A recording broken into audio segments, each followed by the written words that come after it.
ಸಾಯಂಕಾಲ ಸುಮಾರು 8:30 ಸಮಯದಲ್ಲಿ ಒಬ್ಬ ವ್ಯಕ್ತಿಯನ್ನು ಯಾರೋ ದುಷ್ಕರ್ಮಿಗಳು ಬಂದು ಮಚ್ಚೆಯಿಂದ ಹೊಡೆದು ಸಾಯಿಸಿದ್ದಾರೆ ಅಂತ.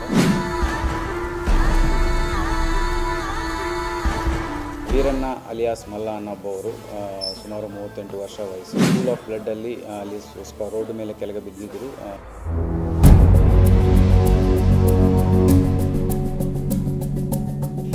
ಮುಂದಿನ ಇನ್ವೆಸ್ಟಿಗೇಷನ್ ಮಾಡುವಾಗ ನಮಗೆ ತಿಳಿದು ಬಂದಿರೋದೇನೆಂದರೆ, ಈ ವೀರಣ್ಣ ಅಲಿಯಾಸ್ ಮಲ್ಲ ಅನ್ನೋರಿಗೆ ಅಕ್ಕ ಮಗಳು ಒಬ್ಬರು ಇದ್ದಾರೆ. ಚೇತನ್ ಅನ್ನೋ ಒಬ್ಬ ವ್ಯಕ್ತಿಗೆ ಮೊದಲ ಇವರಿಬ್ಬರು ರಿಲೇಷನ್ಶಿಪ್ಪಲ್ಲಿ ಇದ್ದರು ಅನ್ನೋದು ತಿಳಿದು ಬಂದಿದೆ. ಸಾಯಂಕಾಲ ಸುಮಾರು 8:30 ಸಮಯದಲ್ಲಿ ನಮ್ಮ ದೇವರಾಯದುರ್ಗ ರೋಡ್ ಹೋಗೋರ ಬೆಳಗುಂಬ ಹತ್ತಿರ ನಮಗೆ ಒಂದು ಮಾಹಿತಿ ಬಂದಿದೆ ದಟ್ ಒಬ್ಬ ವ್ಯಕ್ತಿಯನ್ನು ಯಾರೋ ದುಷ್ಕರ್ಮಿಗಳು ಬಂದು ಮಚ್ಚೆಯಿಂದ ಹೊಡೆದು ಸಾಯಿಸಿದ್ದಾರೆ ಅಂತ.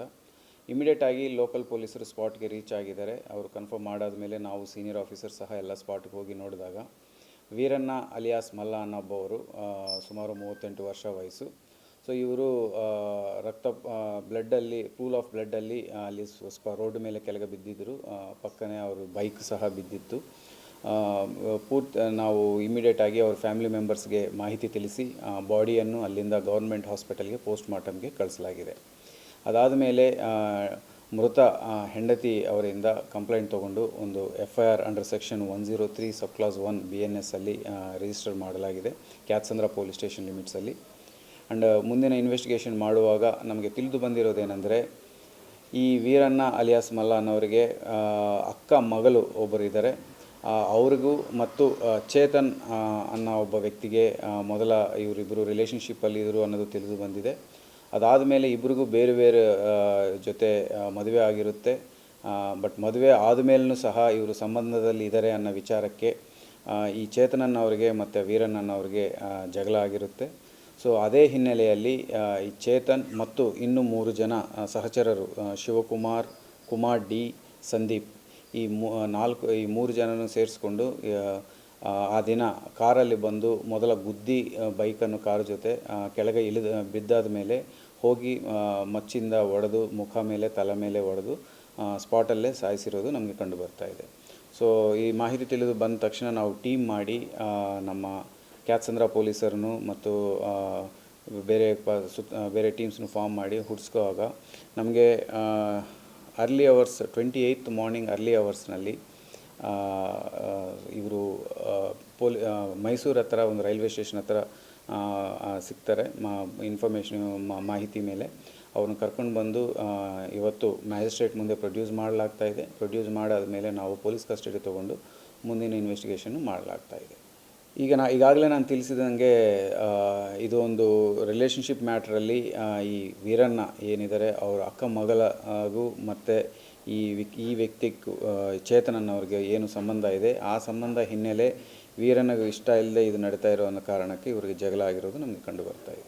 ವೀರಣ್ಣಗೆ ಇದಕ್ಕೆ ಮುಂಚೆನೂ ಸುಮಾರು ಒಂದು 4-5 ತಿಂಗಳಿಂದನೂ ಈ ವಿಚಾರವಾಗಿ ಆವಾಗ ಮಾತುಕತೆ ನಡೀತಾ ಇದೆ ಅನ್ನೋದು ನಮಗೆ ಕಂಡು ಬರ್ತಾ ಇದೆ. ಬಟ್ ಅವರು ಫ್ಯಾಮಿಲಿ ಹಂತದಲ್ಲಿನೂ ಇವರು ಒಂದು ಸಾರಿ ಕೂತ್ಕೊಂಡೆಲ್ಲರೂ ಮಾತಾಡಿರೋದು ಕಂಡು ಬರ್ತಾ ಇದೆ. ಬಟ್ ಆದರೆ ಇಷ್ಟೆಲ್ಲ ಮಾತಾಡಿದ್ರೂ ಅವ್ರಿಗೆ ಬಗೆಹರಿಲ್ಲ ಅನ್ನೋದು ನಮಗೆ ಕಂಡು ಬಂದಿದೆ.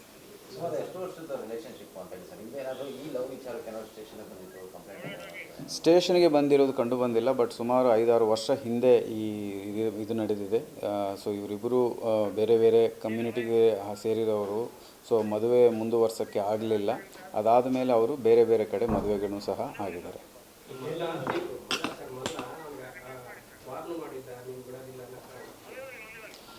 ಅದೇ ಈಗಾಗಲೇ ಹೇಳಿದಂಗೆ ಈಗ ನಾವು ಮುಂದಿನ ದಿನಗಳಲ್ಲಿ ಇನ್ವೆಸ್ಟಿಗೇಷನಲ್ಲಿ ಪತ್ತೆ ಮಾಡ್ತೀವಿ. ಪ್ರೈಮಾ ಫೇಸಿ ನಮ್ಗೆ ಇರೋದೇನೆಂದರೆ, ಇವರು ಫ್ಯಾಮಿಲಿ ಹಂತದಲ್ಲಿನೂ ಕೂತ್ಕೊಂಡು 2 ಕುಟುಂಬಗಳು ಮಾತಾಡ್ಕೊಂಡಿರೋದು ನಮಗೆ ಕಂಡು ಬರ್ತಾ ಇದೆ. ಇಲ್ಲ, ಈ ಅಕ್ಯೂಸ್ಡ್ಗಳು 4 ಜನ ಸಿಕ್ಕಿದ್ದಾರೆ. 4 ಜನಕ್ಕೂ ಯಾವುದೂ ಕ್ರಿಮಿನಲ್ ಬ್ಯಾಕ್ಗ್ರೌಂಡ್ ಇಲ್ಲ, ಫಸ್ಟ್ ಟೈಮ್ ಅಫೆಂಡರ್ಸ್ ಇದ್ದಾರೆ.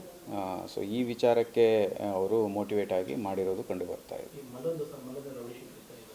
ಇವರು 2008 ಒಂದು ಮರ್ಡರ್ ಕೇಸಲ್ಲಿ ಅಕ್ಯೂಸ್ಡ್ ಆಗಿದ್ದರು. ಬಟ್ ಆ ಕೇಸ್ ಅದು ಅಕ್ವಿಟ್ ಆದಮೇಲೆ ಕೆಲವು ದಿನ ಆದಮೇಲೆ ಆ ರೌಡಿ ಶೀಟನ್ನು ಕ್ಲೋಸ್ ಮಾಡಲಾಗಿದೆ ಅನ್ನೋದು ತಿಳಿದು ಬರ್ತಾ ಇದೆ.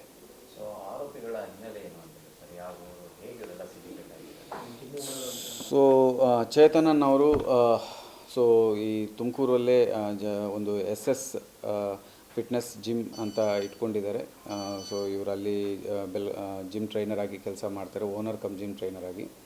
ಮತ್ತು ಶಿವಕುಮಾರ್ ಇದು ಸೆಂಟ್ರಿಂಗ್ ಕೆಲಸ ಮಾಡ್ತಾರೆ, ಡ್ರೈವರ್ ಕೆಲಸ ಮಾಡ್ತಾರೆ. ಸೊ ಆವತ್ತಿನ ದಿನ ಗಾಡಿಯನ್ನು ಓಡಿಸಿರೋದು ಸಹ ಇವರೇ ಆಗಿರ್ತಾರೆ. ಸೊ ಇವರು ಮೂಲತಃ ಮೈಸೂರು ಟೌನ್ ವಾಸ್ತವ್ಯರು. ಮತ್ತು ಕುಮಾರ್ ಡಿ ಅನ್ನೋರು ಸೆಂಟ್ರಿಂಗ್ ಕೆಲಸ ಮಾಡ್ತಾರೆ. ಇವರು ದೇವರಾಯಪಟ್ಟಣನ ಕ್ಯಾತ್ಸಂದ್ರ ತುಮಕೂರು ಅವರು, ಇಲ್ಲಿನ ಲೋಕಲ್ ಫ್ರೆಂಡ್ ಆಗಿರ್ತಾರೆ. ಇನ್ನೊಬ್ಬ ಸಂದೀಪ್ ಅನ್ನೋರು, ಇವರು ಮೂಲತಃ ದೊಡ್ಡಬಳ್ಳಾಪುರ ಇರ್ತಾರೆ, ಬಟ್ ಸದ್ಯಕ್ಕೆ ಇವರು ಹಾಸನ್ ಟೌನಲ್ಲಿ ವಾಸ ಇರ್ತಾರೆ. ಇವರೆಲ್ಲ ಫ್ರೆಂಡ್ಸ್ ಆಗಿರ್ತಾರೆ. ಸೊ ಮೊದಲಿಂದನೂ ಇವರು ಒಟ್ಟಿಗೆ ಬೆಳೆದಿರುವ ಹುಡುಗರಾಗಿರ್ತಾರೆ. ಸೊ ಆ ಹಿನ್ನೆಲೆಯಲ್ಲಿ ಇವರು ಚೇತನಿಗೆ ಸಹಾಯ ಮಾಡಬೇಕನ್ನೋ ಉದ್ದೇಶದಿಂದ ಜೊತೆಗೆ ಬಂದು ಈ ಮರ್ಡರಲ್ಲಿ ಭಾಗಿಯಾಗಿದ್ದಾರೆ. ಯಾವ ರೀತಿ ಅಂತ ಹೇಳಿ ಸರ್, ಪ್ಲಾನ್ ಅಂತ ಹೇಳಿ ಸರ್, ಯಾಕಂದ್ರೆ ಮತ್ತೆ ಕಾರ್ ತಗೊಂಡು ಎಲ್ಲ ಸ್ಕೆಚ್ ಹಾಕಿನೇ ಮಾಡಬೇಕು ಅಂತ ಹೇಳಿ ಪ್ರೀ ಪ್ಲಾನ್ ಆಗಿತ್ತಾ ಹೇಗೆ? ಈಗ ನಾವು ಎಕ್ಸಾಕ್ಟ್ಲಿ ಹೇಗೆ ಮಾಡಿದರೆ ಅನ್ನೋದನ್ನು ನಾವು ಈಗ ಸೀನ್ ರೀಕನ್ಸ್ಟ್ರಕ್ಷನ್ ಮಾಡಿಕೊಂಡು ಇವ್ರನ್ನು ಇನ್ವೆಸ್ಟಿಗೇಷನಲ್ಲಿ ಪೊಲೀಸ್ ಕಸ್ಟಡಿ ತೊಗೊಂಡಾದ ಮೇಲೆ ನಾವು ಅದನ್ನು ಎಕ್ಸಾಕ್ಟ್ಲಿ ಪತ್ತೆ ಮಾಡಲಾಗುತ್ತೆ. ಬಟ್ ಸದ್ಯಕ್ಕೆ ನಮಗೆ ಕಂಡು ಬಂದಿರೋದೇನೆಂದರೆ ಕ್ಲಿಯರ್ ಮೋಟಿವ್ ಜೊತೆನೇ ಬಂದು ಅವ್ರನ್ನ ಗಾಡಿ ಜೊತೆ ಗುದ್ದಿ ಅದು ಕೆಳಗೆ ಬಿದ್ದಾದ ಮೇಲೆ ಮಚ್ಚುವಿಂದ ಹೊಡೆದು ಅಟ್ಯಾಕ್ ಮಾಡಿರೋದು ಕಂಡು ಬರ್ತಾ ಇದೆ. ಪಾತ್ರ ಇದೆಯಾ ಅಂತ ಹೇಳಿ ಸದ್ಯಕ್ಕೆ ನಮಗೆ ಆ ಥರ ಪ್ರೈಮಾ ಫೇಸಿ ಏನೂ ಕಂಡು ಬಂದಿಲ್ಲ. ಮುಂದಿನ ಇನ್ವೆಸ್ಟಿಗೇಷನಲ್ಲಿ ನಾವು ಚೆಕ್ ಮಾಡಲಾಗುತ್ತೆ. ಇಲ್ಲಿ ತುಮಕೂರು ವಾಸ್ತವ್ಯರೇ ಆಗಿರ್ತಾರೆ.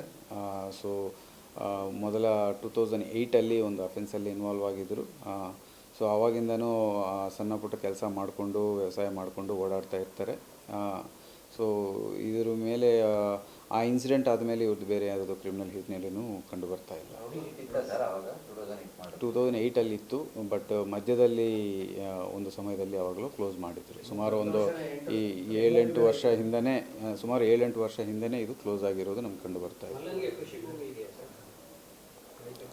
ಸೊ ತಿಳ್ಕೋಬೇಕು, ಅವರು ಹೆಂಡತಿ ಅವ್ರ ಫ್ಯಾಮ್ಲಿಯಿಂದ ಮಾಹಿತಿ ನಮ್ಗೆ ಇನ್ನೂ ಬರಬೇಕಾಗಿದೆ. ಸೊ ತೊಗೊಂಡು ನಾವು ಮುಂದಿನ ದಿನಗಳಲ್ಲಿ ಇನ್ವೆಸ್ಟಿಗೇಷನ್ ಮಾಡ್ತೀವಿ.